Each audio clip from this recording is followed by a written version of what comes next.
Hoy día vamos a tener lo que es teoría de la probabilidad. ¿Qué entienden por probabilidad?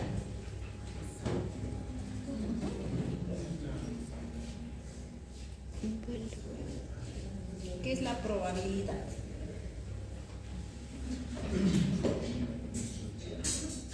¿Es una medida estadística? ¿Sí? ¿Qué más? La representación numérica de que un evento pueda suceder. ¿Qué más?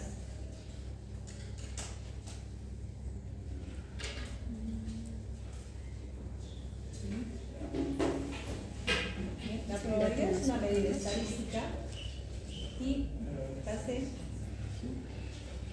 es una posibilidad que es igual a decir probabilidad, ¿no?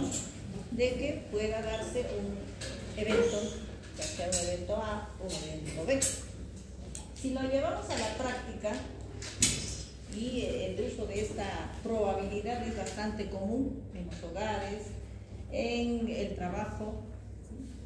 Por ejemplo, cuando ustedes están en un hospital, en un establecimiento de salud, viene un familiar y le pregunta: ¿cómo está mi paciente?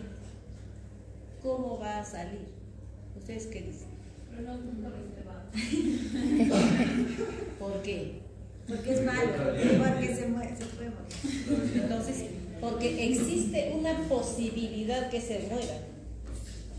Pero si el pronóstico no fuera reservado o si no tuviera tantas condiciones como para morirse, ¿qué dirían? Poca probabilidad de que... ¿No? Incluso te dan un porcentaje, ¿no? Cuando viene una intoxicación por alcohol metílico, ¿qué dice el médico? El médico dice 90% de que se muera. Así te dicen. Intoxicación alcohólica, ¿no? Entonces, esa es una probabilidad. Cuando ustedes salen a una fiesta de noche, ¿qué les dice su mamá? ¿Qué les dice? ¿Y por qué? ¿Qué puede pasar? Entonces, hay una probabilidad que al salir a la calle les ocurra un asalto o que ya no vuelvan también, ¿no? Como el estudiante de la Continental, por ejemplo, ¿no? Fue a la fiesta y no volvió nunca más a su casa. No quieren que es otra cosa. Entonces, esa es una probabilidad. Entonces, cuando hablamos de probabilidad, tenemos que hablar de una incertidumbre. ¿Sí? Entonces, puede ocurrir o no. Entonces, en la vida diaria sí utilizamos la probabilidad. Nuestras madres, nuestros abuelos, no conocían de repente estadística, pero siempre te decían: con cuidado, toma un taxi seguro, no vayas a tomar un taxi inseguro y ya después te llevan a otro sitio, te asaltan o te pasan, ¿no? Entonces, es una posibilidad. La posibilidad es un evento A y un evento B. El evento A de que no te ocurra nada y el evento B de que te ocurra alguna desgracia, ¿no? Entonces, eso es una incertidumbre. Entonces, esta es una incapacidad para predecir el futuro con completa certeza. Nadie es exacto, no podemos hablar de una certeza al 100%, no existe. ¿Sí? El único que puede decir 100% es Dios, ningún ser humano.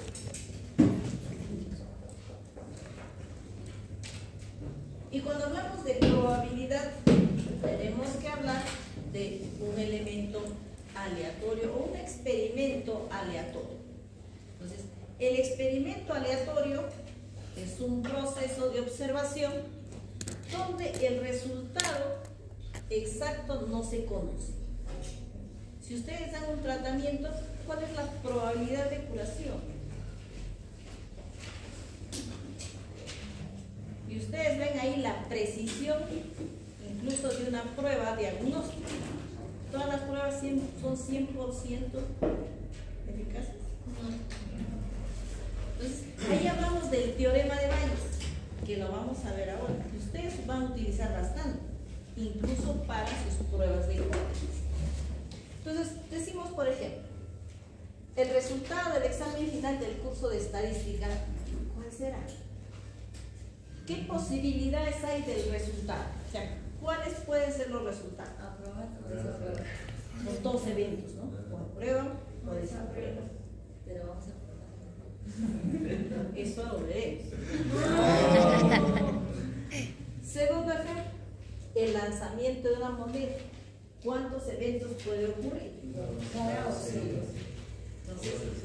estamos hablando de un experimento aleatorio. Si tiro la moneda 2 veces, ¿cuántas posibilidades de que salga cara? Cara.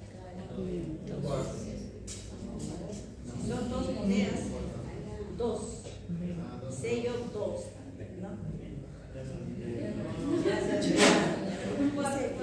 ¿No? Y también tenemos que hablar del espacio muestral.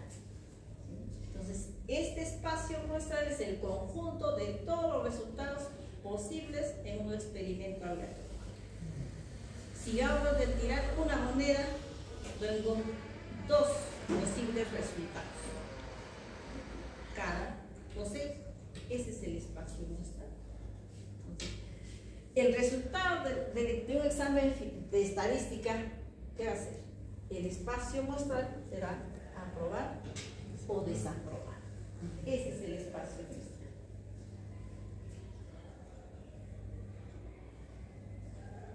Otro término que debemos conocer es el suceso o evento.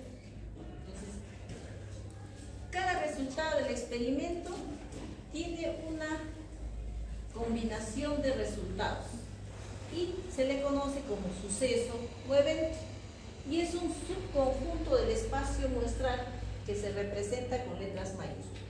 Por ejemplo, es el experimento aleatorio, la selección de un alumno de acuerdo a su rendimiento académico.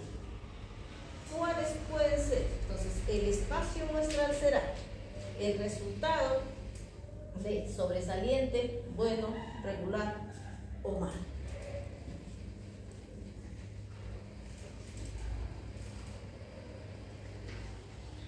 Y si observamos el subconjunto del espacio muestral, será evento A, evento B y evento C y evento D. ¿Sí? Evento A, que sea un alumno sobresaliente. Evento B, que sea bueno. Evento C, que sea un alumno regular. Y el evento D, que sea un alumno malo. ¿Cierto? Tenemos acá. Tenemos un ejemplo. Dice, el experimento, la selección de 2 personas en relación a su situación ocupacional. Los posibles resultados de este experimento pueden ser, si tengo 2 personas, la persona 1 y la persona 2, esta persona 1 puede ser ocupado o un desocupado. Y la persona 2 puede ser ocupado o desocupado. O si quieren ustedes lo hacen con la moneda. Moneda 1, moneda 2. Puedo tener un resultado que al elegir yo 2 personas, las 2 sean ocupadas. O que uno sea ocupado y el otro desocupado. O que uno sea desocupado y el otro ocupado. No que los 2 sean desocupados. Tengo 4 opciones de resultados en la combinación que se haga. Es igual que diríamos la moneda, cara, sello, cara, sello. Una opción sería que las 2 me salgan caras o que me salgan cara y sello. En la otra opción, sello y cara. Y en la otra, las 2 sello.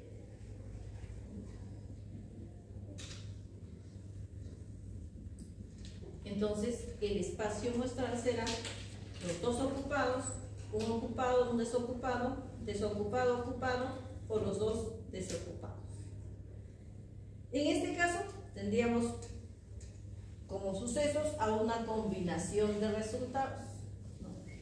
Si, por ejemplo, podemos definir si los siguientes son sucesos, tenemos el suceso, el evento A, los 2 desocupados, el evento B, que sería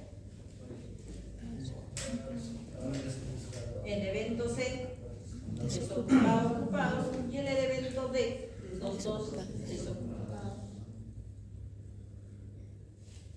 Entonces, si el evento B, tal como podemos ver en dos personas ocupadas, entonces podemos nosotros solamente tener ocupados, ocupado, desocupado, desocupado, ocupado. ¿De acuerdo a la tabla?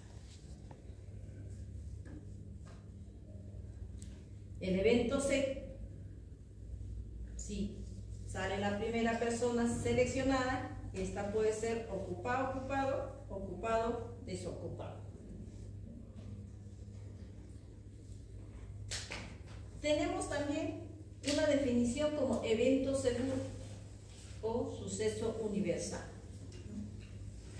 Esto se llama así porque este evento de todas maneras va a ocurrir. Entonces, decimos, se el experimento, la selección de un participante al curso de estadística con una nota mayor a 15 en este curso. ¿Puede suceder? Si todos estudian, es casi seguro que sí sea, ¿no es cierto? Entonces, miren, de todas maneras, habrá alguien que tenga una nota mayor a 15. Es una probabilidad que pueda suceder o no, ¿sí? Pero si todos estudiamos, es casi seguro que así sea. Un evento imposible es lo que no va a poder ocurrir, ¿sí? Por ejemplo, la selección de un participante del curso de estadística con una nota menor a 10. También puede ser. No puede suceder, ¿cierto? Si tenemos una buena expectativa, esto no va a suceder, sería imposible, ¿sí? O un evento imposible también sería descubrir la cura para el VIH, ¿sí? Dicen que ya es para un serotipo, pero total no tenemos. Que la medicina sea gratis. Que la medicina sea gratis es un evento imposible. Un evento complementario quiere decir que ocurrir un evento va a haber otro evento que lo va a complementar. Entonces, el evento hemos visto que tiene como símbolo la letra mayúscula, ¿sí? Entonces, el complemento será la letra mayúscula con la barrita en la parte superior. Complementa. Entonces, el complemento nos va a significar que no ocurre. Por ejemplo, paciente con tumor canceroso. ¿Cuál será el complemento? Paciente con tumor no canceroso, ¿sí? De un grupo de pacientes, tumor, algunos serán cancerosos y a los otros no. Eventos mutuamente excluyentes. Estas son reglas que ustedes van a tener en cuenta en el momento que hagan los ejercicios de probabilidad. Eventos mutuamente excluyentes. Son dos o más eventos, son excluyentes si cuando ocurre uno de ellos, no va a ocurrir el otro.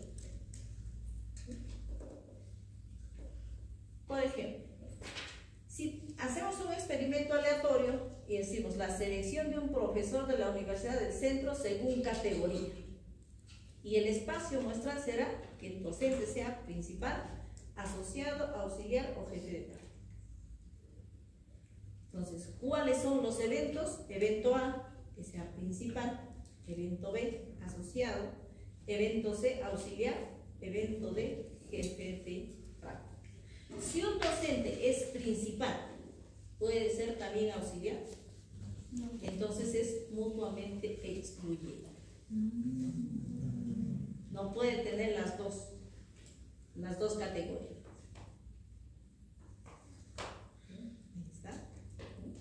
No es posible que al seleccionar un docente, este tenga dos categorías, que sea principal y jefe de prácticas.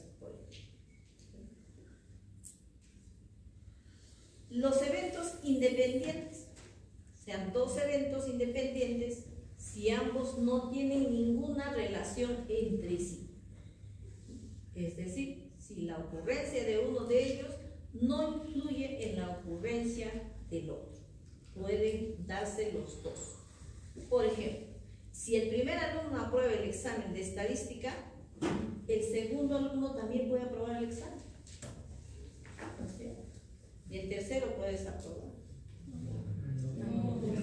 Entonces, son eventos independientes que va a depender de cada uno de ustedes el hecho de aprobar el examen. Entonces, X y Y son independientes porque al ocurrir un evento X no influye para que ocurra el evento Y. Con todo eso, ¿qué es probabilidad? Es una disciplina abstracta que se usa como modelo para hacer deducciones relativas de eventos que posiblemente pueden ocurrir, como decían ustedes, la probabilidad de curación o la probabilidad de que muere el paciente. Entonces, hay varios tipos de probabilidades. Existen 3 enfoques para el estudio de probabilidad y una de ellas es la probabilidad clásica, llamada también a priori, debido a que es posible conocer el resultado con anterioridad. Por eso es a priori, es decir, sin llevar a cabo el experimento, y solo está basado en el razonamiento lógico. ¿Cómo se calcula? La probabilidad clásica va a ser igual a casos favorables de ocurrencia del evento sobre el total de posibles casos.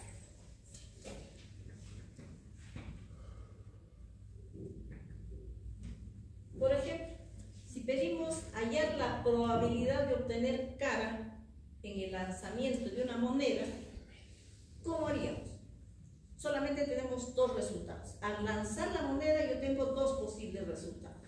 Entonces, si yo quiero saber cuál es la probabilidad de obtener cara, es 1 sobre, ¿no es cierto? Entonces, dice, la probabilidad de que seas, al lanzar una moneda, tenga yo cara, hacer los casos favorables de la ocurrencia del evento sobre el total de posibles casos. Entonces va a ser 1 sobre 2 y 0.5 o 50%. Entonces la probabilidad de que obtenga yo cara es del 50%, ¿sí? Porque solo tengo 2 posibles resultados. Y si solicitamos hallar la probabilidad de tener el número 2 en el lanzamiento de un dado,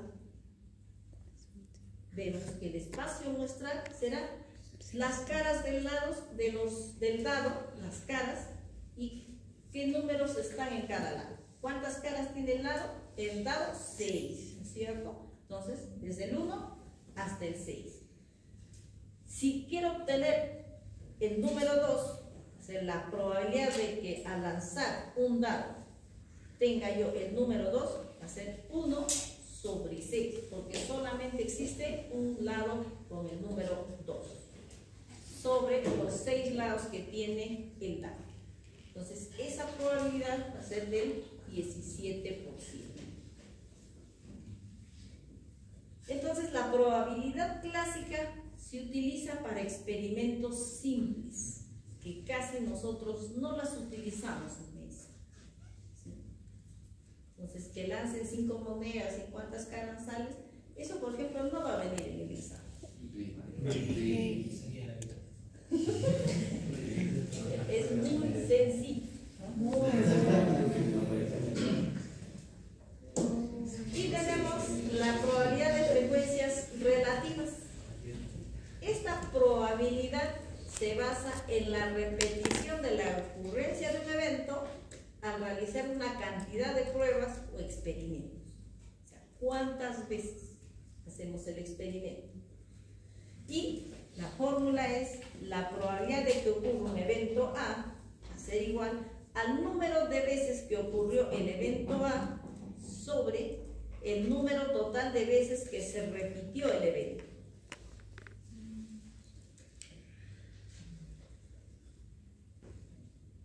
Esta probabilidad de frecuencia relativa también se llama probabilidad empírica o a posteriori. ¿Por qué? Porque el resultado lo vamos a conocer después del experimento. Por ejemplo, en una encuesta realizada a 500 vendedores ambulantes en Lima Cuadrada, se encontró que 325 de ellos se dedicaban a una actividad porque habían sido despedidos de una empresa de fabriles. A 325 que trabajaban en una empresa de fabriles o de textiles se volvieron ambulantes y se les solicita hallar la probabilidad de que al seleccionar aleatoriamente un vendedor ambulante, este haya sido despedido de una empresa fabril. A ver.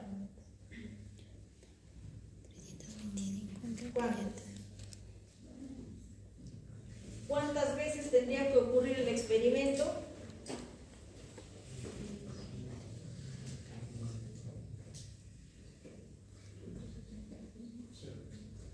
¿Qué evento estamos buscando primero?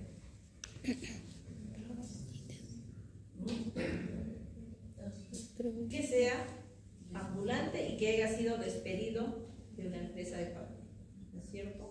¿Cuántos son? Entonces,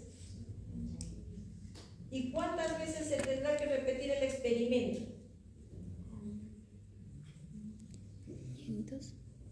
500 veces.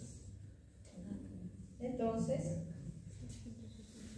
sea el evento B, vendedor de ambulante despedido de una fábrica, entonces el número de veces que ocurrió el evento es 325.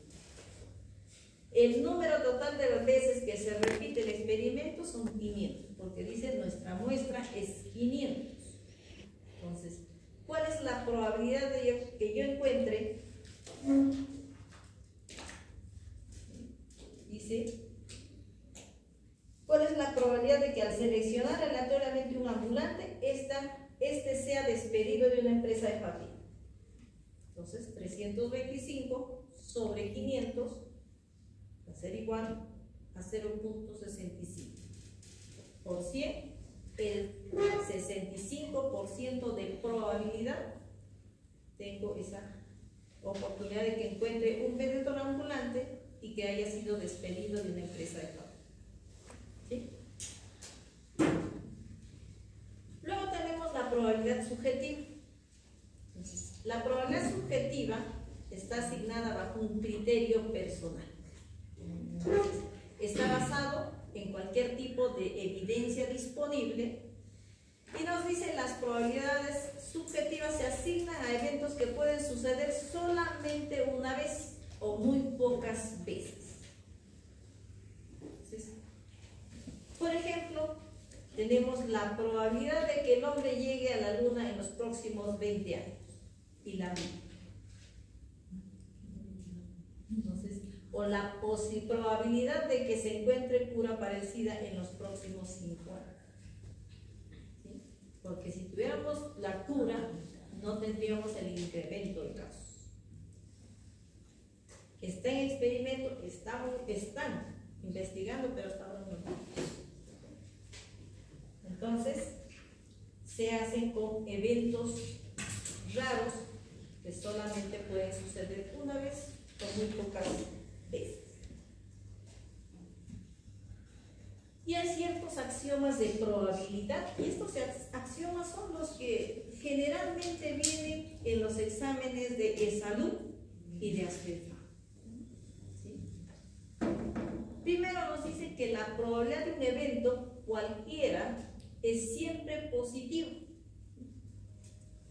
Es decir, la probabilidad que ocurra un evento A va a ser igual, va a ser mayor o igual a 0. No existe probabilidad negativa.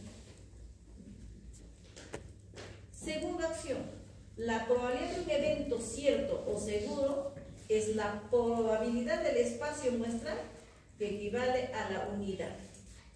Si es seguro que va a ocurrir, equivale a la unidad 1.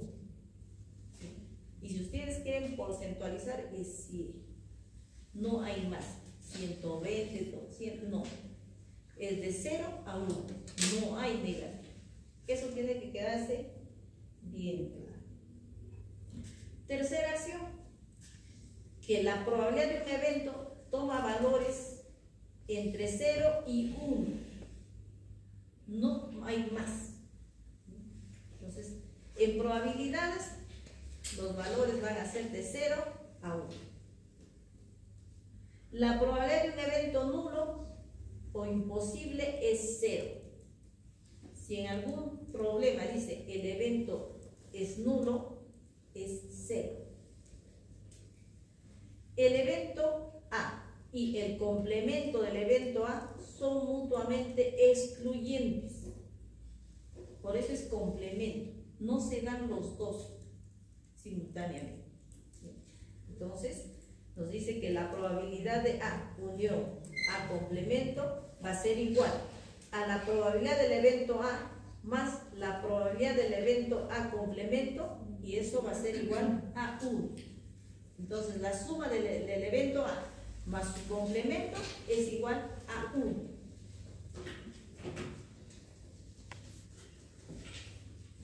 Y cuando hablamos de probabilidades en multiplicidad de eventos, tenemos que tener en cuenta la regla de las sumas de probabilidades.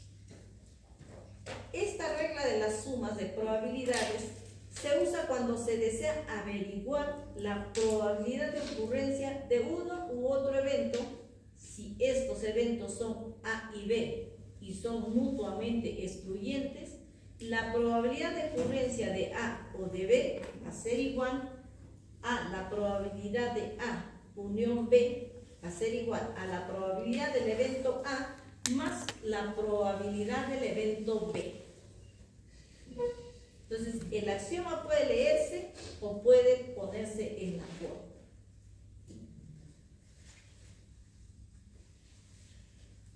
Donde, bueno, la probabilidad, la U es unión, ¿sí? Entonces, la probabilidad de que ocurra un evento A o B se lee así, ¿sí? Esa unión.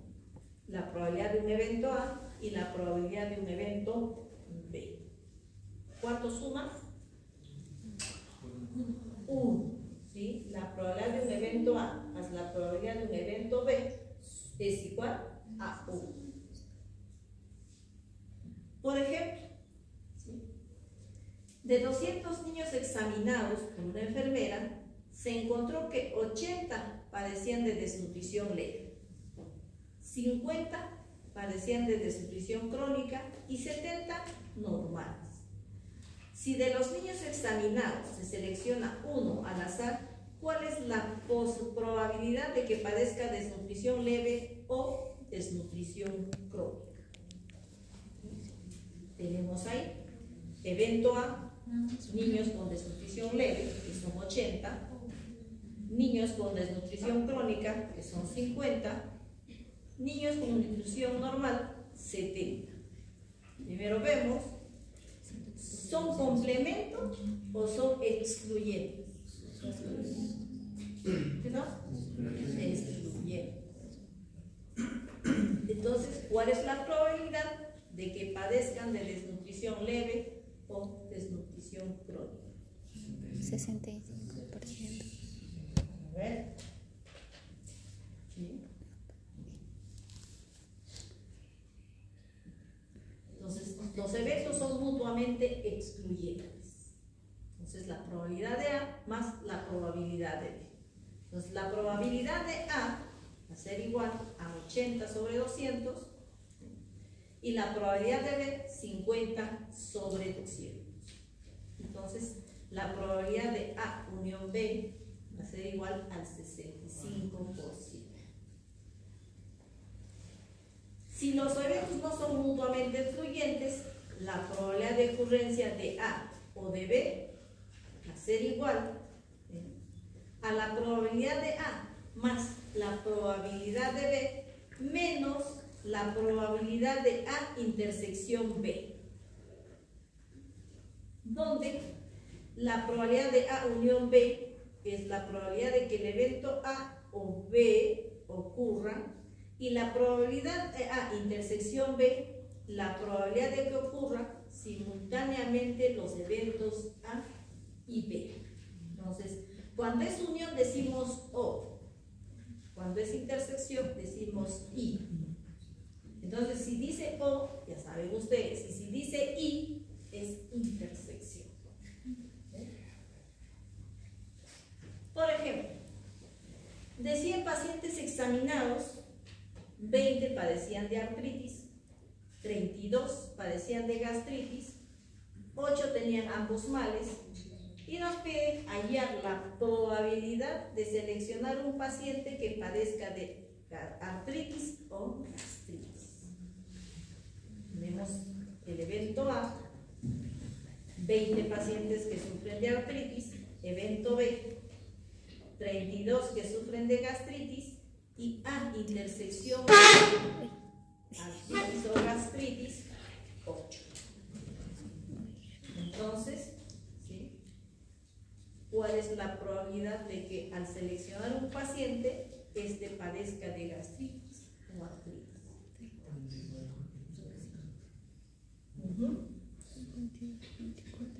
Vemos ahí 20 sobre 100, la probabilidad de A, probabilidad de B 32 sobre 100, y la probabilidad de A intersección B 8 sobre 100, y es 44%. Sencillo, ¿no es cierto? Bastante sencillo. Luego tenemos la probabilidad condicional. Esta probabilidad condicional, como su nombre mismo dice, condiciona la aparición previa de O. Entonces, su fórmula es la probabilidad de B. La barrita dice, dado que ocurra el evento A, va a ser igual a la probabilidad de que ocurra el evento B, intersección al evento A, sobre la probabilidad de que ocurra el evento A. Entonces, si la probabilidad del evento A es diferente de 0 y el símbolo slash es dado, ¿no? Entonces que expresa una condición, y nos va a decir pues la probabilidad de que ocurra el evento B, dado que ocurra el evento A. Y ahí vamos a utilizar la regla de multiplicación de probabilidades. Entonces, para calcular, lo que tenemos que ver la ocurrencia simultánea de dos o más eventos. Si el evento A y el evento B son dependientes, entonces la ocurrencia simultánea de los eventos va a ser igual a la probabilidad de A intersección B, va a ser igual a la probabilidad del evento A por la probabilidad de que ocurra el evento B, dado que ocurre el evento A. Tenemos un ejemplo. En un estudio sobre la relación entre el infarto al miocardio y el uso de anticonceptivos orales como factor de riesgo, se investiga una población de 15.000 mujeres entre 40 y 45 años, encontrándose que 5.000 mujeres utilizaban anticonceptivos y 10.000 no lo usaban. Y los resultados se muestran en la siguiente tabla. Ahí está. ¿Sí? Tenemos que usan anticonceptivos orales, infarto al miocardio, enfrentada, tenemos infarto D positivo, que él sí tiene infarto, y no infarto, la D negativa. En la fila, usuaria y no usuaria de un anticonceptivo oral. Y esa es la distribución. ¿Sí? Son 13 personas que son usuarias de anticonceptivos y han tenido un infarto, y 4.987 que son usuarias y no han tenido un infarto, de un total de 5.000 usuarias. No usuarias con infarto, 7, no usuarias sin infarto 9.993, un total de no usuarias 10.000. Total de infartos 20, total de no infartos 14.980. La muestra 15.000.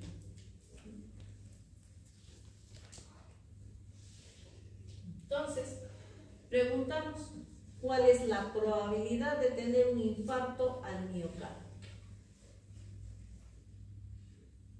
Vemos a la tabla y utilizamos el total de infartos, porque nos pregunta cuál es la probabilidad de tener un infarto al miocardio, ¿sí? Es igual a preguntarse cuál es la prevalencia de infarto al miocardio de este grupo de muestra, ¿sí? Entonces, eso hay que tener en cuenta. Si nosotros hablamos de enfermedades, en ingeniería no va a hablarse así, es diferente. Entonces, para nosotros ese total de infartos o el total de enfermedades, para nosotros es prevalencia. Y cuando decimos no prevalencia, es los no infartos. Que es igual a decir que esto va a ser P y esto va a ser Q. ¿Sí? Para más adelante, ya lo vamos a ver. Entonces, 20 sobre 15.000, la probabilidad de tener un infarto al miocardio en ese grupo es de 0.13%. En ese grupo de edad, de 40 a 45 años de edad. Y si nos preguntamos cuál es la probabilidad de ser usuaria de anticonceptivos y tener infarto al miocardio en mujeres de 40 a 45 años de edad, regresamos a nuestra tabla, ahí sí, de ser usuaria y tener infarto, son 3. Sobre los 15.000, ¿sí? De ser usuaria y tener un infarto. Y va a ser igual a 0.087%. Entonces, la probabilidad de ser usuaria anticonceptivos orales y tener un infarto en mujeres de 40 a 45 años es de 0.087%. Y si preguntamos cuál es la probabilidad de que una mujer tenga infarto al miocardio, dado que sea usuaria de anticonceptivos orales, la fórmula va a ser la probabilidad de tener un infarto, dado que es usuaria de anticonceptivos orales, va a ser igual a la probabilidad de tener un infarto más la probabilidad de ser usuaria sobre la probabilidad de ser usuaria. Entonces, ¿cuántos tienen infarto? 3. Sobre el total, 15.000. Y vemos acá la tabla. ¿Cuántos en total son usuarias? 5.000. Sobre el total que es 15.000. Entonces, ser igual a 0.26%. Entonces, en el grupo de usuarias de anticonceptivos orales, la probabilidad de tener un infarto al miocardio es de 0.26%, ¿sí? De tener un infarto siendo usuario. Y acabamos de prevalencia e incidencia. Entonces, prevalencia, ¿qué es prevalencia?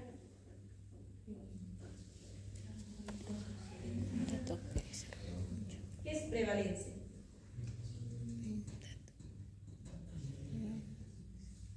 Cuando decimos prevalencia, ¿y cuál es la diferencia con incidencia? La prevalencia es en un momento dado específico, es como hacer una captura. Por ejemplo, nosotros tomamos una estadística en un punto dado de una población, esa sería la prevalencia. Y la incidencia es en un periodo de tiempo más largo. Fíjense al revés. La incidencia es ahorita. Tengo todo este grupo. Ahorita, ¿cuántos están resfriados? Alcen la mano. Entonces, miren, son 2, 4. Esa es la incidencia. Son los casos actuales. Son nuevos. Ahorita están con la enfermedad. Y si pregunto, ¿en este mes cuántos han tenido resfriado? Levanten su mano. Entonces, y ella habló desde mayo, desde el 1 de mayo hasta la fecha, hasta el 21 de mayo. Entonces, eso es prevalencia. O sea, los antiguos más los nuevos. Son los 4 más los demás que han tenido. Eso es prevalencia. Entonces, la prevalencia son los casos nuevos más los antiguos. Y la incidencia, los casos nuevos, la foto del momento. Entonces, también es una medida estadística. Entonces, la prevalencia es la probabilidad de tener actualmente un daño sin importar desde cuándo. Y se calcula como el número de casos que tienen el daño o hayan tenido el daño sobre el total de estudio. Tienen el daño, hablamos, por ejemplo, diabetes. Los diabéticos nuevecitos que detectaron hoy día y los diabéticos que se detectaron durante un tiempo atrás. Pero ustedes tienen que marcar ese tiempo. Por ejemplo, ¿cuál es la prevalencia de un infarto al miocardio en las mujeres de 20 a 45 años? Y hablamos del total de infarto, los 20, ¿sí? Los 13 más los 7 que no son usuales, y es 13%. Entonces, eso quiere decir que si yo estoy multiplicando por 100, voy a decir que son 13 de cada 100. Si multiplico por 1000, 13 de cada 1000. Porque la prevalencia se multiplica por una constante, la constante K, que esta va a variar. Puede ser 1000, 10.000, 100.000, dependiendo de para qué es la medida. Si es una medida para compararnos a nivel internacional, siempre se utiliza 100.000. Sí, 100.000 habitantes para compararnos con los otros países. ¿Sí? Por ejemplo, cuando hablamos de mortalidad infantil, cuando hablamos de mortalidad materna, es 100.000, porque son esos indicadores que nos clasifican como países en vías de desarrollo. Y la incidencia, que es la probabilidad de que un sujeto que no tenía el daño se convierta en un caso, en un periodo de tiempo especificado. Es decir, la incidencia es igual al número de casos nuevos del daño sobre la población total en el periodo especificado. Si vemos prevalencia en un estudio, medimos esa prevalencia, este mes mayo la población es de este año. ¿Sí? No vamos a utilizar la población de años anteriores o un proyectado. Y si hablamos de incidencia de cáncer de mama en mujeres de 40 a 45 años en el ejemplo, ¿sí? En un periodo de enero a diciembre en el 2005, por 1000, ¿sí? ¿Cuánto sería el resultado?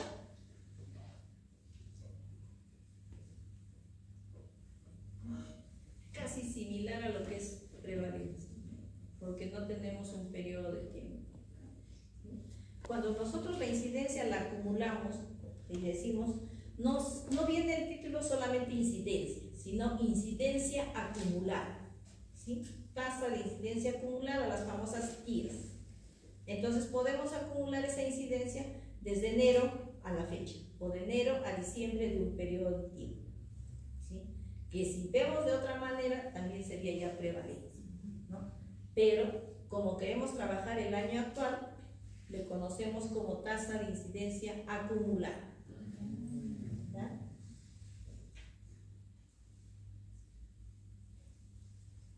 Las probabilidades para el cálculo de indicadores epidemiológicos, se utiliza la prevalencia, la incidencia, es para tomar decisiones. Entonces, al tomar decisiones, tomamos ese indicador, prevalencia, incidencia. La incidencia nos va a medir la magnitud. Entonces, si nuestros casos se siguen incrementando, las decisiones tienen que ser más rápidas. Si hacemos un tamizaje, aplicamos un test, podemos encontrar casos y ahí estamos nosotros buscando casos con la probabilidad de encontrar la enfermedad. Y se encuentra. Entonces, este tamizaje utilizamos para hacer detecciones tempranas de la enfermedad, dar tratamiento oportuno y con una posibilidad de una curación o una ampliación de su vida del paciente, ¿no? Entonces, y estos tamizajes también tienen cierto grado de incerteza, que no son 100% certeros, ¿no es cierto? Entonces, de ahí hablamos los falsos negativos y los falsos positivos. ¿Y cuál es lo peor que puede ocurrir? Los falsos positivos, los falsos negativos. ¿Sí? Porque no sería justo que pensando que no tengo la enfermedad y sí la tengo. Que sea positivo y no tenerla es mejor, ¿no es cierto? Entonces, los más complicados son los falsos negativos. Por ejemplo, tenemos para detectar cáncer cervical el gol estándar Papa Nicolau. Entonces, si se hace un tamizaje de Papa Nicolau para cáncer de cuello uterino, hace un grupo, hace un estudio en 1.010.000 mujeres, de las cuales se les hace Papa Nicolau y luego se utiliza otro examen, ¿no? Más sofisticado y más costoso. Y al hacer el estudio, este es el resultado. Tenemos un total, ¿sí?, de 1.010.000 mujeres y nos dice el tamizaje de la prueba de Papa Nicolau positiva, negativa, la presencia de cáncer de cuello uterino y la no presencia. ¿Sí? Tenemos prueba positiva y realmente tiene cáncer. Tenemos prueba negativa y no tiene cáncer. Si tiene prueba positiva y tiene cáncer, son los verdaderos positivos. Y está en la celda A. ¿Sí? Tiene prueba positiva y no tiene cáncer, ¿sí?, está en la celda B. Y son 186.400. ¿Cuántos en total tienen prueba positiva? A más B tenemos 194.775. Tiene prueba negativa y realmente tiene cáncer, 1.625. Está en la celda C. Tiene prueba negativa y no tiene cáncer, 813.600 en la celda D, y estos son los verdaderos negativos. Tenemos A, verdaderos positivos, y en la celda D, verdaderos negativos. ¿Y cuántos en total tienen prueba negativa? 815.225. ¿Cuántos en total tienen cáncer? 10.000. Y es A más C. ¿Cuántos no tienen cáncer? 1.000.000. Es B más D. De un total de 1.010.000 mujeres. ¿Cuánto es la prevalencia en números totales? Los 10.000. ¿Sí? La no prevalencia, el millón. ¿Sí? Entonces, cuando vemos esta tablita de 2 por 2, estamos hablando, ingresando ya a lo que es el teorema de Bayes. Entonces, para hallar el teorema de Bayes, ¿qué nos dice? Yo tengo que tener realmente cuánto es mis falsos negativos. Y el falso negativo nos dice, es cuando la prueba no detecta la enfermedad, dado que está presente la enfermedad.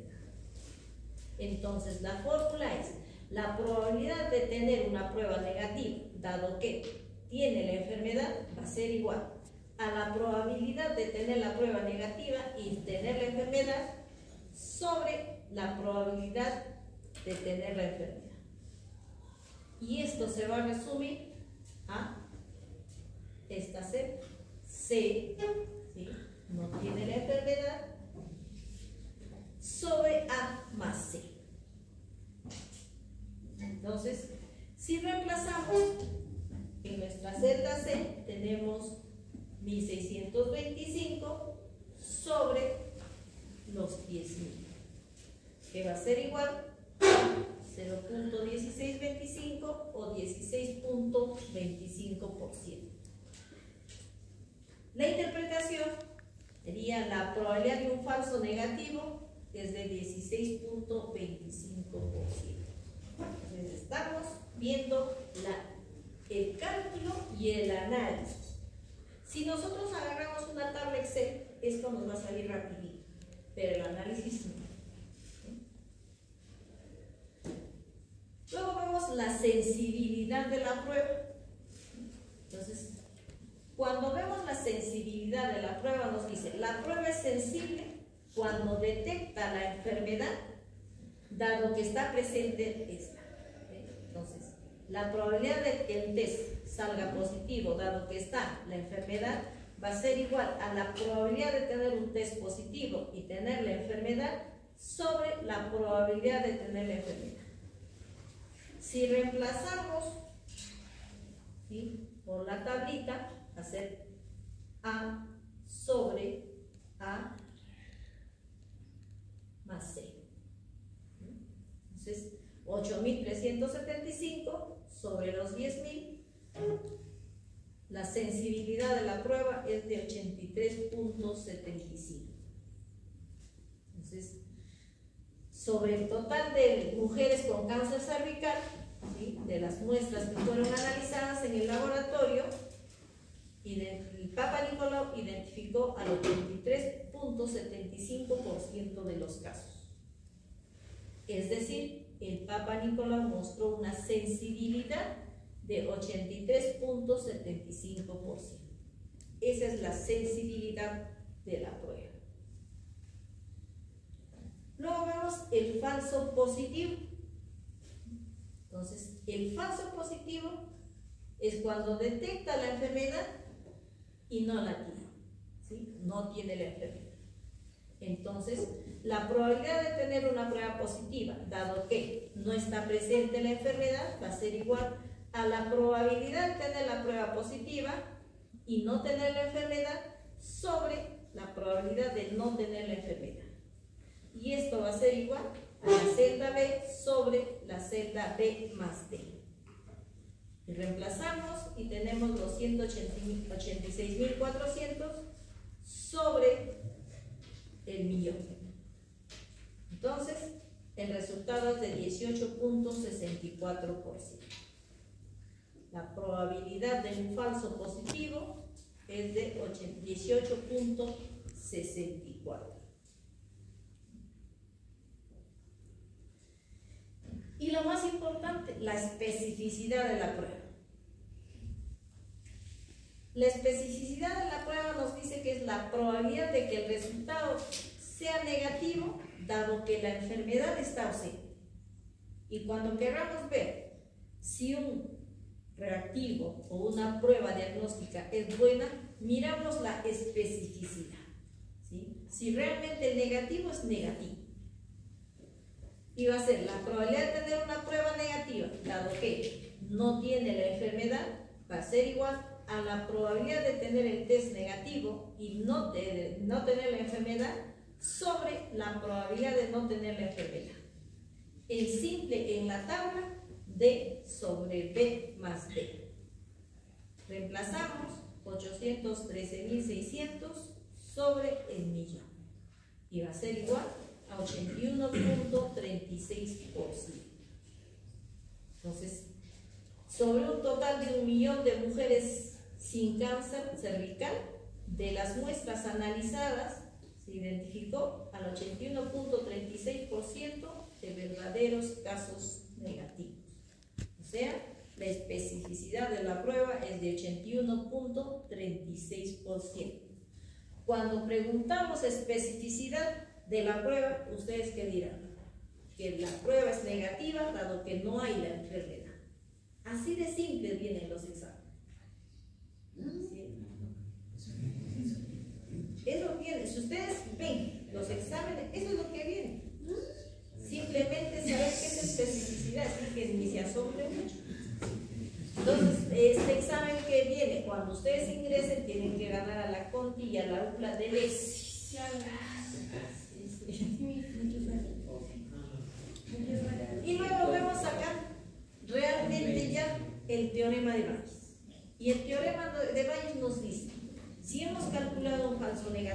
falso positivo, ¿sí?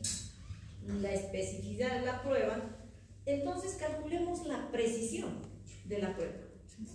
Entonces, la precisión de la prueba es el valor predictivo positivo de la prueba. Entonces, y es la probabilidad de que la persona esté enferma dado que el test es positivo.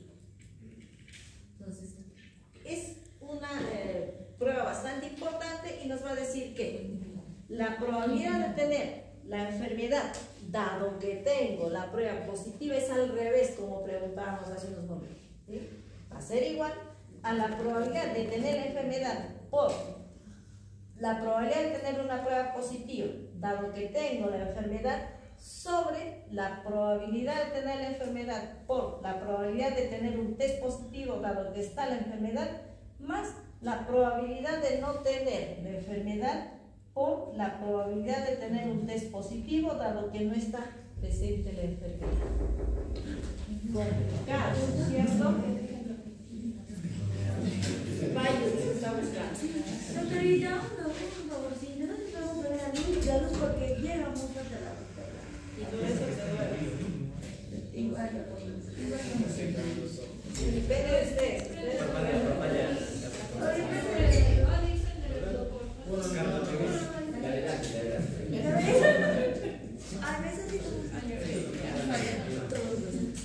Entonces, si hablamos en sencillo, nos dice, esta fórmula es ya el teorema de Bayes en sí. Entonces, el valor predictivo del resultado positivo también puede expresarse como la siguiente. El valor predictivo positivo va a ser igual a la prevalencia por la sensibilidad que ya hemos calculado sobre la prevalencia por la sensibilidad más la no prevalencia por el falso positivo. Ya hemos calculado hace unos momentos, ¿no es cierto? Aquí parece complicado, ¿no es cierto? Pero mejor vamos a hacer. Entonces, ¿cuál es el valor predictivo positivo de la prueba? De Papa Nicolau. Reemplazamos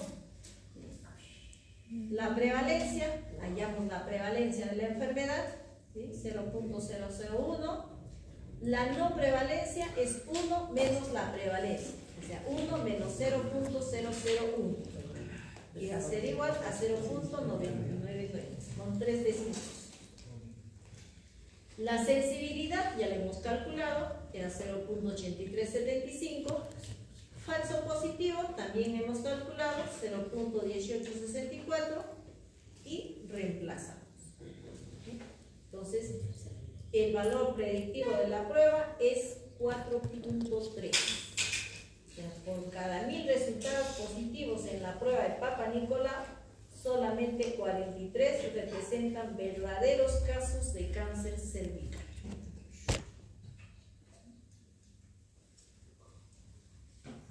Y la contraparte, ¿sí? El valor predictivo negativo. Entonces, si ya calculamos el valor predictivo positivo, el valor predictivo negativo nos va a evaluar la probabilidad de que una persona no tenga la enfermedad, dado que el test dio negativo. Y también utilizamos la prueba de Bayes y decimos, la probabilidad de no tener la enfermedad, dado que el test es negativo, va a ser igual a la probabilidad de no tener la enfermedad por la probabilidad de tener un test negativo, dado que no tengo la enfermedad, sobre la probabilidad de tener la enfermedad por la probabilidad de tener un test negativo, dado que tengo la enfermedad, más la probabilidad de no tener la enfermedad por la probabilidad de tener un test negativo, dado que no tengo la enfermedad.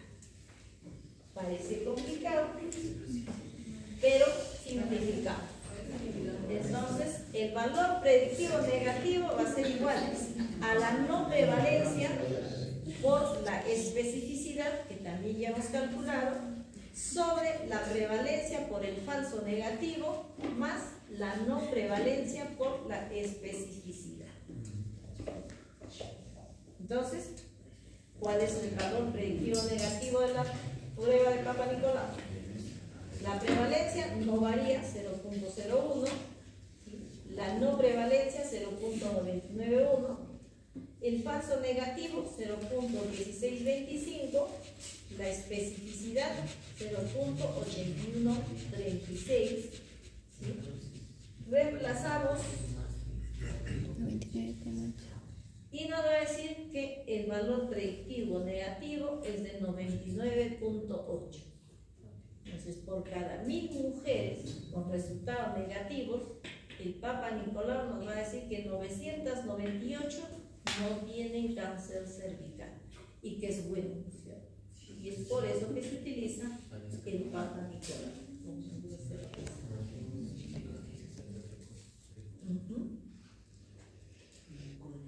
Entonces, ese es el teorema de Bayes. No es complicado, es bastante sencillo. ¿Sí? Y eso es lo que tienen que utilizar. Si ustedes quieren ver pruebas diagnósticas al momento de hacer la tesis, tienen que utilizar el teorema de Bayes para validar esa tesis.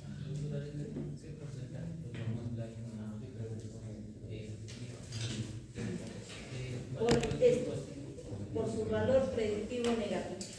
Acá, por ejemplo, sale de 1998.